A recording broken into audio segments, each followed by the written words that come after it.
Hello everyone, welcome back to our channel guys. இன்னைக்கு ரொம்பவே சூப்பரான ஒரு ஈவினிங் ஸ்நாக் ரெசிபி தான் பார்க்க போகிறோம். பொட்டேட்டோ வச்சு ஒரு பிரெட் ரோல் பண்ண போகிறோம். இது வந்து ரொம்பவே சுவையாக இருக்கும், ரொம்பவே சுலபமாகவும் செய்யலாம். முதல் முறையாக சமைக்கிறவங்க கூட ரொம்பவே ஈஸியாக செய்யக்கூடிய ஒரு ஸ்நாக்ஸில் இதுவும் ஒன்று. இப்போ வந்து இது எப்படி செய்கிறதுன்னு பார்க்கலாம் வாங்க. அதுக்கு முன்னாடி நம்ம சேனலை சப்ஸ்கிரைப் பண்ணாதவங்க சப்ஸ்கிரைப் பண்ணிக்கோங்க. இப்போ எப்படி செய்கிறதுன்னு பார்க்கலாம் வாங்க.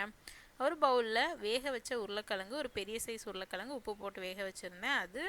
அதுக்கப்புறம் பார்த்திங்கன்னா பச்சை பட்டாணி, அதுவும் உப்பு போட்டு வேக வச்சுருந்தேன். அதுக்கப்புறமா ஒரு பச்சை மிளகாய், கொஞ்சமாக இஞ்சி, மஞ்சத்தூள் 1/4 டீஸ்பூன், அதுக்கப்புறம் வரமிளகாத்தூள் காரத்துக்கு தகுந்த மாதிரி, அதுக்கப்புறம் கொஞ்சமாக கரம் மசாலா ஒரு 1/2 டீஸ்பூன் கிட்ட போடலாம், சாட் மசாலா ஒரு 1/4 டீஸ்பூன், அப்புறம் தேவைக்கேற்ப உப்பு. அதுக்கப்புறம் எப்போவுமே வந்து நான் பன்னீர் சேர்ப்பேன் ஒரு 1/4 டீஸ்பூன், அதுக்கப்புறம் சீஸ் ஒரு 1/4 டீஸ்பூன் சேர்த்துவேன். இன்றைக்கி வந்து சீஸ் வீட்டில் இல்லை, நீங்கள் வந்து உங்ககிட்ட வந்து மொசரல்லாவோ இல்லை வந்துட்டு வேறு ஏதாவது சீஸ் இருந்ததுன்னா சேர்த்துக்கோங்க, ரொம்பவே சூப்பராக இருக்கும். இன்றைக்கி வீட்டில் பன்னீர் மட்டும்தான் இருந்தது, அதனால் பன்னீரை வந்து துருவி ஒரு 1/4 கப் சேர்த்துருக்கேன். இப்போ அதை நல்லா கலந்து வச்சிடலாம். எல்லாத்தையும் நல்லா கலந்து விட்டதுக்கப்புறமா நம்ம வந்து ப்ரெட்ஸை வந்து ரெடி பண்ணிடலாம். மசாலா வந்து அவ்வளோதான், இதுதான் ரெடி ஆயிடுச்சு. இப்போ வந்து ப்ரெட் வந்து ஒரு 8 ப்ரெட் வரைக்கும் கூட இந்த ஸ்டஃபிங் ஒரு 8லேருந்து 10 வரைக்கும் நம்ம தாராளமாக வச்சோன்னா 8 வரும். இப்போ வந்து இந்த சைட்ஸ் ஓரங்களெல்லாம் கட் பண்ணி எடுத்துடலாம். கட் பண்ணிவிட்டு இதை வேஸ்ட் பண்ணாதீங்க. இதை வந்து காய வச்சு பிரெட் கிரம்ஸ் பண்ணிக்கோங்க. கட்லெட் பண்ணும் போதெல்லாம் யூஸ் ஆகும். நம்ம வீட்டிலேயே செஞ்சுக்கலாம், வெளியில் வாங்காமல்.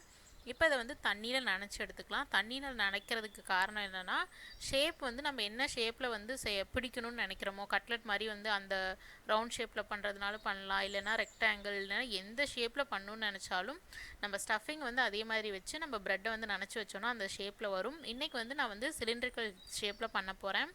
ஸோ இந்த மாதிரி நான் கை நடுவில் வச்சு ரோல் பண்ணி எடுத்துக்கிறேன். அவ்வளோதான், ஷேப் வந்து பர்ஃபெக்டாக வந்துச்சு. பார்த்திங்களா, ஃபுல்லாக சீல் ஆயிடுச்சு. நல்லா சீலாகாமல் விட்டுட்டிங்க, ஒரு கொஞ்சம் கேப் இது இருந்ததுன்னா நம்ம எண்ணெயில் பொரிக்கும் போது அந்த ஸ்டஃபிங் வந்து வெளியில் வந்துடும்.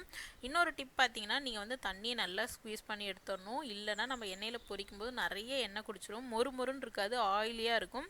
ஸோ அந்த மாதிரி சாப்பிட யாருக்குமே பிடிக்காது. ஸோ எண்ணெய் குடிச்சதுன்னா நல்லாவும் இருக்காது. ஸோ நல்லா ஸ்குவீஸ் பண்ணி எடுத்துருங்க வாட்டரை. அதுக்கப்புறம் டீப் ஃப்ரை பண்ணிங்கன்னா மொறுன்னு இருக்கும், கொஞ்சம் கூட ஆயில் இருக்காது.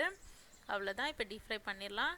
உள்ளே இருக்க ஸ்டஃபிங்லாம் பார்த்திங்கன்னா, பன்னீர் ரொம்ப நேரம் வேக தேவையில்லை. உருளைக்கிழங்கு பட்டாணிலாம் ஆல்ரெடி நம்ம பாயில் பண்ணி தான் போட்டிருக்கோம். ஸோ ரொம்ப நேரம் வேக விடாதீங்க. லைட்டாக அது ப்ரௌன் கலர் ஆனதுக்கப்புறமாவே எடுத்துடலாம். வெளியில் எடுத்ததுக்கப்புறம் நல்லா வந்து இன்னொரு நல்ல கலர் ஆயிரும்.